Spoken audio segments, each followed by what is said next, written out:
I was 17, a friend of mine had a haircut, and suddenly I noticed how pretty she was. I pursued her.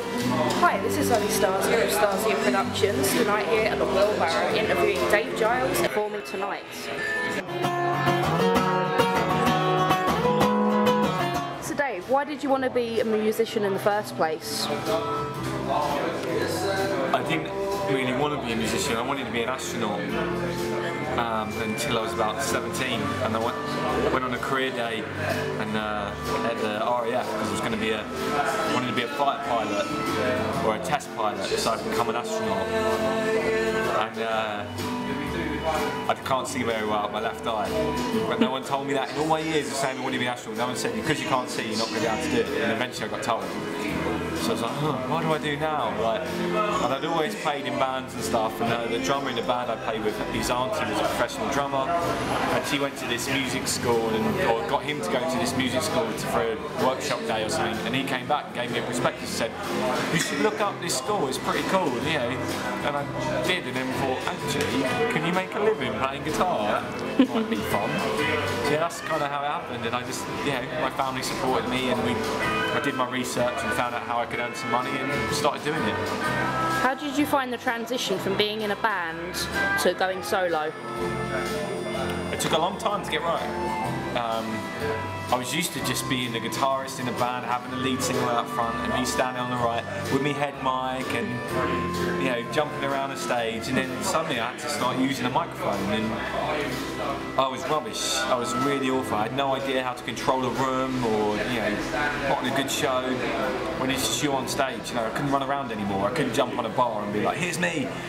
So I had to learn how to do it all over again. And it took me a good 7 or 8 months before I started feeling comfortable on stage and feeling like, yeah, I'm actually getting this right. So it was hard, but I enjoyed it. I enjoyed the training. It was a great moment. Like one of the first gigs I did, my dad came along, and afterwards he just said, "Oh, we'll talk about it later." I was like, oh God.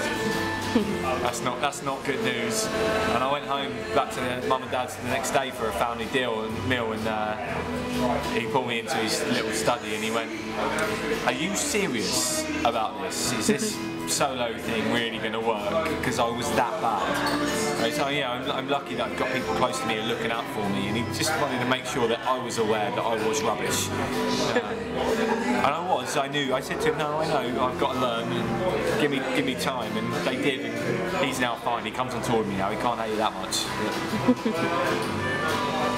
Yeah, you seem pretty comfortable on stage now though. You're very comedic, like even wore an elf suit before I Kill. Yeah, for a Christmas party, of course. I was always comfortable on stage. It was just you know, I've always enjoyed being on stage. It was more a case of being in control of the room.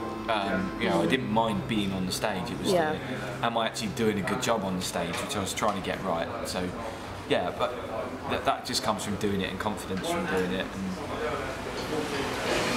making mistakes. The more mistakes you make, the more you know. But yeah. Have other family and friends been supportive? I know you've mentioned your dad. I've got the best family and friends in terms of support. They're always, whenever I say I need help, I need this, they're there, and they, you know, what more could you ask for? You know, when I go on we're out with a band and stuff like that, none of them mind doing it for free for me. I cover their expenses, but they do it because they love me and they want to help me out.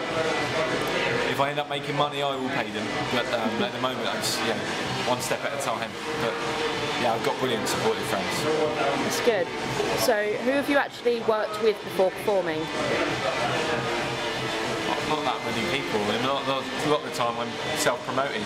So, you know, Ben Marwood, but again that came from me asking him to play at one of my shows, and then he's returning the favour tonight.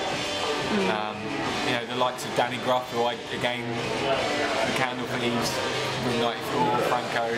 But everyone knows that Ivy Rise, they gave me my first tour. That's because they owed me a favour from my old band, and we gave them a good gig.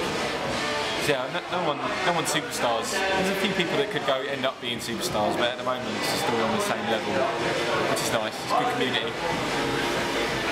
Yeah. Who are your musical influences and who inspires you?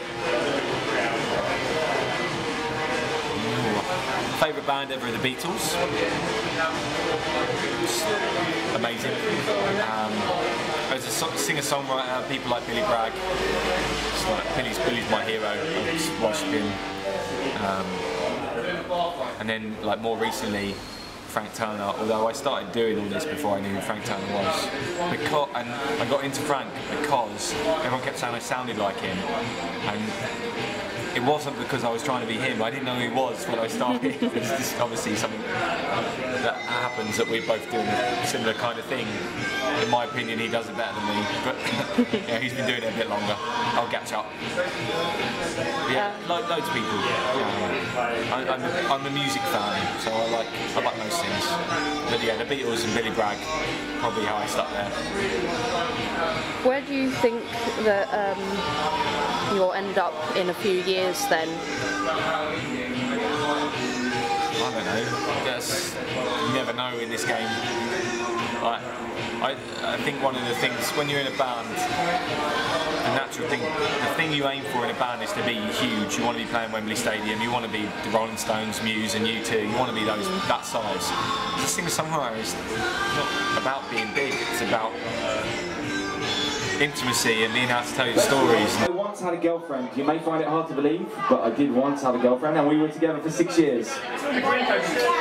Someone's waving at me? Oh no, it's not. That's not my girlfriend, that bearded man. It wasn't. Anyway, yeah. And I was 23 and single once we split up, and it was the first time I'd been going to pubs and clubs and trying to pull girls, and I'm fucking rubbish at it. So I wrote a song about it, and it's called Half Like Marmite, and it goes like this. I'm not thinking, oh yeah, I really want to be huge. I'm not fussed about size, I'm fussed about, you know, I want people to connect with it. So I'm quite happy to have a fan base the size of 2,000 to 3,000, which is a lot, but compared to the millions that bands want to get, you know, it's quite modest. And I'd rather know all of their names.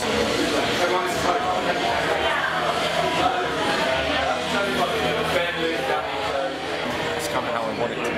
But you know, you never know, it could end up being out of my control and being a word of mouth thing. Like, you know, you just don't know what's going to happen. Like sometimes I write songs that are really good and no one likes them, and sometimes I write something that I'm not that keen on and everyone loves it. So you never know what's going to be popular and what's going to again, I'm not trying to be fashionable. I always said when I started this, I wasn't going to follow a trend or anything. I'm just going to do what I do, write songs that I want to write. If people like them, then great. And it could become fashionable to do what I do, and therefore I could ride that wave, or most likely it won't, and I'll just do what I do, which is fine.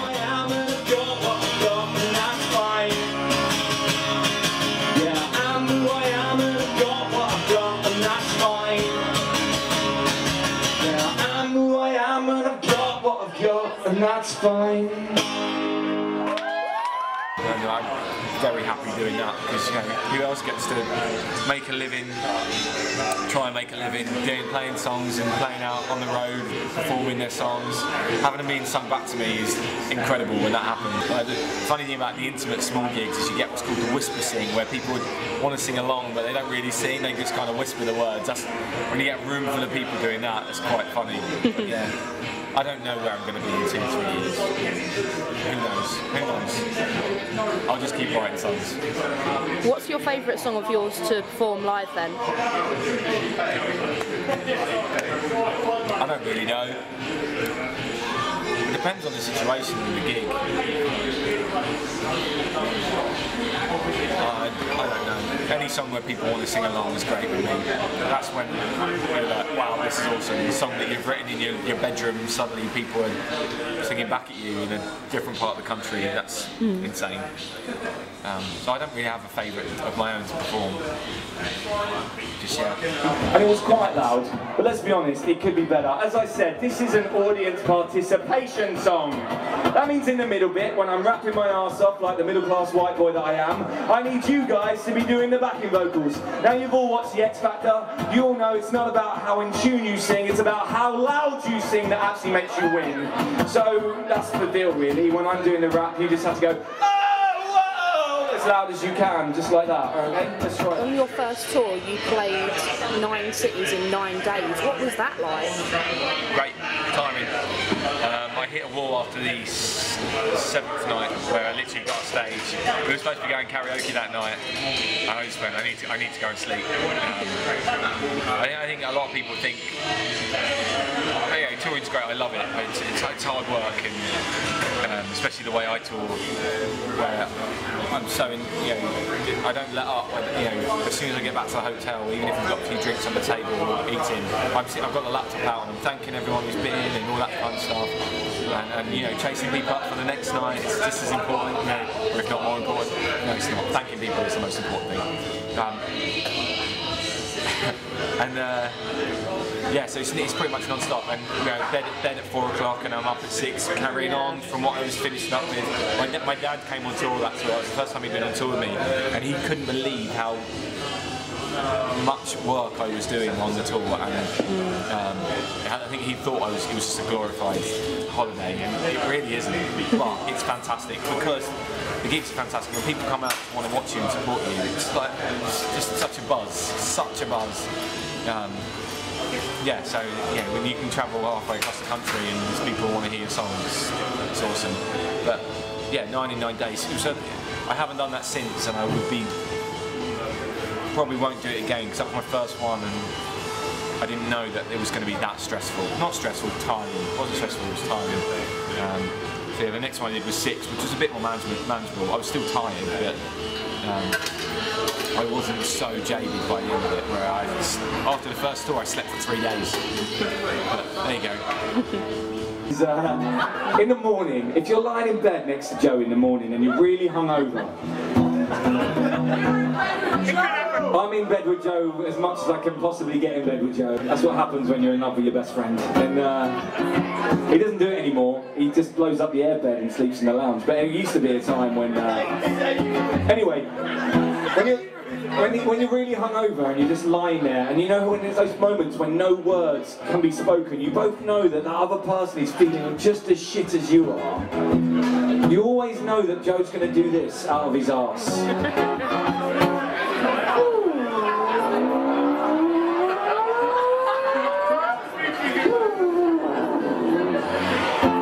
I'm not even joking, he has the most tuneful farts in the history of farts. Without a shadow, you know, girls, if that's not attractive right there, I don't know what is. Because you don't deny it, do not deny it, girls. There's nothing better than the sound of a fart. A funny fart is just brilliant, and this guy's got them in abundance. Anyway, that's that.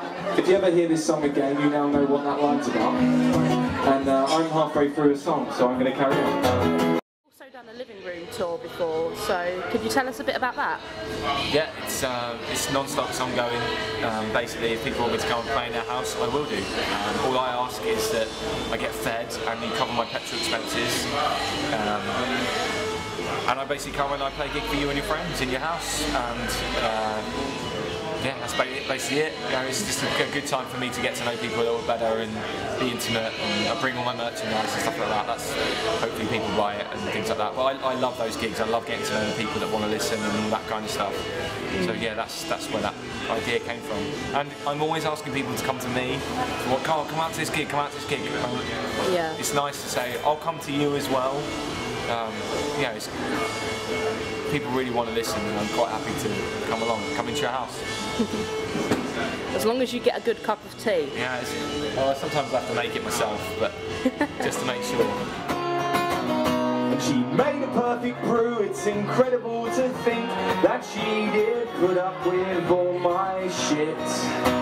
And no one's compared since, but I will never forget the good times. I've got the album launch tour is happening from Halloween for 4 days. That's 4 shows in London in 4 days in kind of well-established venues to launch the album. If anyone's really interested, I've got like these gigs coming up. It's the biggest 4 gigs of my life. 4 London shows in 4 days to launch my album. Barfly, Borderline, Garage and O2 Academy 2. And there's only a few tickets left, so if you fancy coming to a show, just come and ask. The tickets are every night's different, so I'm going to be playing. First night I'm playing with a four-piece band. Second night's just me on my own. Third night we've got this kind of trio thing going on with a double bass, and the last night big band, piano, all that kind of stuff. So yeah, every night's going to be different set and different support acts. And then 2 of them are very nearly sold out, less than 10 tickets left, 2 of them, and the other 2 are getting that way as well. So yeah, that's going to be amazing, the way of launching the album. And then after about 3 weeks after that, I'm on tour with Danny Gruff and the Candle Thieves, and it's a different idea that I've gone for. I wanted to do a sit-down tour, so we've got some tiniest venues we can find in 8 cities, 8 towns or cities that have seated rooms, and it's going to be a show in 2 halves. So it's going to be like going to a theatre. Doors at 7:30 we start, and it'll be an hour and 10-minute first half, and all 3 of us will play in that half, and there'll be collaborations and weaving in and out and stuff like that. Then there'll be an interval, and we might have some things going on in the interval, like we might have bingo and stuff like that. I haven't decided exactly on the logistics of this yet, but there'll be something funny going on. We might have a magician with us going around the room doing tricks and stuff. So. And then we'll come out for a second half, which will be a bit longer than the first half, same kind of thing, but yeah, just interweaving. So that the idea is that it's like going to the theatre, and it's more of a show rather than a gig. So yeah, that's end of November, beginning of December. Yeah, selling well. I start recording my album tomorrow. I'm going into the studio for 6 days with my band, recording it all. It's all very exciting. It comes out on the 28th of October.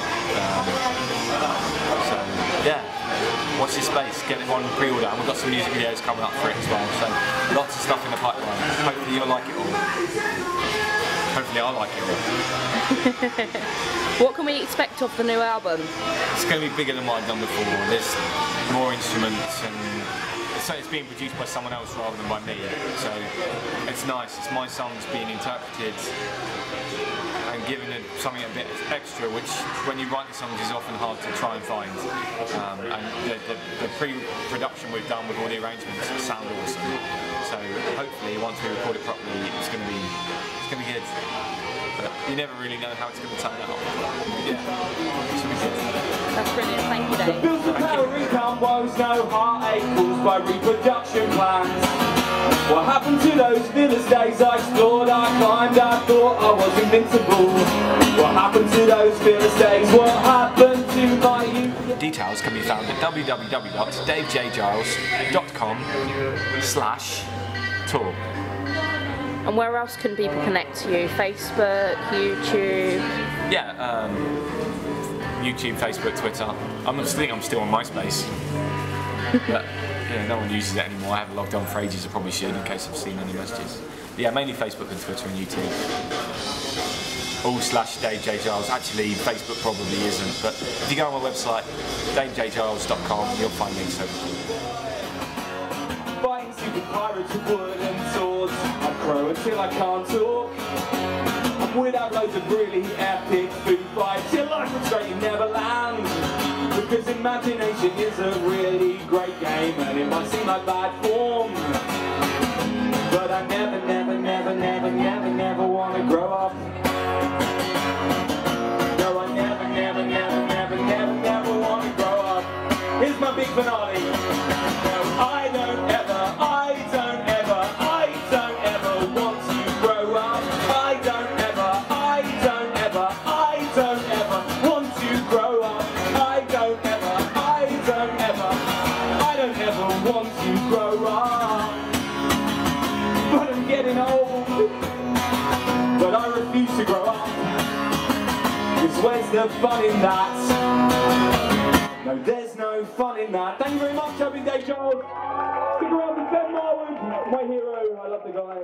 Thank you. Bye-bye.